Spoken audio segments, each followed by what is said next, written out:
Hello YouTubers, this is noobifier. Today is the 1st of July 2022. Happy Canada Day. There was an hour-long show, Star Citizen Live, audio team Q&A. Here's what you need to know. Jared introduced the team from Manchester. Graham is the lead audio programmer for Star Citizen. Jack is a sound designer for Star Citizen, and he is responsible for brainstorming the way that things will sound in game. And Bob is the dialogue lead for Star Citizen, and he's responsible to piece any spoken audio together. Jared reminded us that this team is actually much larger than 3 people.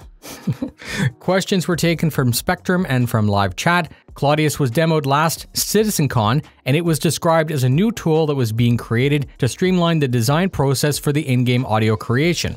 Every component that makes a noise in the game needs to be revisited before that system can be added, and that includes but is not limited to ships, guns, players, some hangar flares, terminals, ambience, and the soundtrack. Graham said that this would be game-changing within the industry, and they are currently internally testing it before they can add it to the workflow. The sonic boom isn't in-game yet, and they aren't working on it, but Graham said that if they were to work on it, it would need to be fully simulated. So, changing the atmospheric density, changing the atmospheric pressure, the temperature, and other factors would completely change what speed that boom would occur at. Bullet direction, both on foot and in ship, were said to be lacking by chat. They said that they're still evolving the propagation, but then Graham amplified that this would need to be different from a first or external view. So, if you were in external view, it would have an external audio with all of the ambient noises from the ship, which would also need to be added. Standing in a sealed room with pressure or in a vacuum currently can be expressed in a difference in sound. You as the player eventually, once they add it, will clearly hear how each situation changes the sounds. The team was asked when Dolby Atmos and other surrounds would be supported. Graham called BS to that statement as he confirmed that both 5 and 7 channel surround was already supported, and he offered to investigate the specific user's issue with them. Bob then commented that to achieve a proper 5 or 7 channel playback, the scale of the room actually needs to be quite large, and that might be the reason of the issue. Players still want the ability to choose their own music and then pump that into the game, such as an in-game radio station.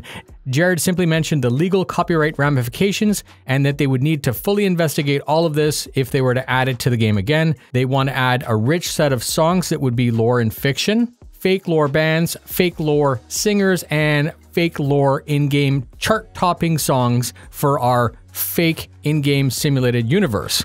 There's technically no physical limit in-game on how far a sound can be heard, but this is already being simulated to a realistic level. Dynamic missions already have their own PA systems and they continue to polish this. Ship-based PA propagation is also on the list of features. Then the next step would be to add the in-game, in-ship PA system, but then Jared said that they need to investigate how to moderate player behavior, such as broadcasting music or broadcasting hate speech. So it sounds like this might never happen, or it might be very late in the game development. Then chat said that VoIP already lets you do this, and then the developer said yes, that may be true, but according to the logs, most players have VoIP muted anyways, and also the effective range of VoIP is super short compared to the PA on, let's say, a Javelin or an Outpost. Masked players currently have a disguise filter, and those NPCs will be able to remove their face cover, and then the sound would sound differently. They said that voice changing tech for VoIP is possible, and it's basically already supported but not implemented. Chat said that there are bugs in VoIP where some players can be heard and others can't. Graham said that they're still testing reported bugs, but often not able to replicate them, which adds to frustration. They're constantly tracking the state of the systems to actively call game-breaking bugs and improve the stability in the sound system specifically. New missions and new events always require more narrative to be scripted and recorded. Large groups of NPCs also need a large library of idle but appropriate conversations to improve the ambient immersion. Text-to-speech is being explored to offload the studio work, allowing the lore team to simply type all sorts of conversations into a big list and then have the system play back on the fly.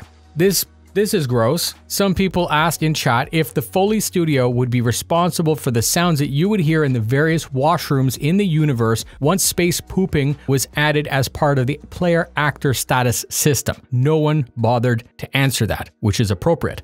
One person asked if Anna would be hired by CIG to do more work, but then there were no fewer than 42 comments demanding that Tessa Bannister be restored to all of her glory. Jared then looped Tessa for those who were too new to know what was being discussed. Broken components in the future will sound differently to help with repairs once physicalized components have been added, and then the wear system is also added. In the future, the team agrees that if a player is EMP'd, the sound within their helmet should go dead if that player was in a vacuum. The startup and shutdown sounds are currently not similar to the engine noises, and the team wants to polish this. They want to rework the room system to allow events such as an open or closed door to change how the player hears sounds within that environment. And then of course, open or closed windows, holes blown in walls, all of this can be modeled, but it's all reliant on systems that need to be created first. The current ship voice sounds are legacy, and they were with us from the start. Many don't care, but there was a vocal set from the chat who asked this to not be changed. Preserve the legacy, preserve the familiar beginning. Bob said that even if they were to migrate the ship over to text-to-speech, they would want to preserve some of that legacy feel from the individual ship manufacturers. That's it. A super fun show. Thank you very much for spending your time with me. If you enjoy the breakdowns, please consider subscribing so I can help to keep you up to date. Please consider sharing with a friend or org mate, because that helps me a lot. Fly safe, and I'll see you in the verse.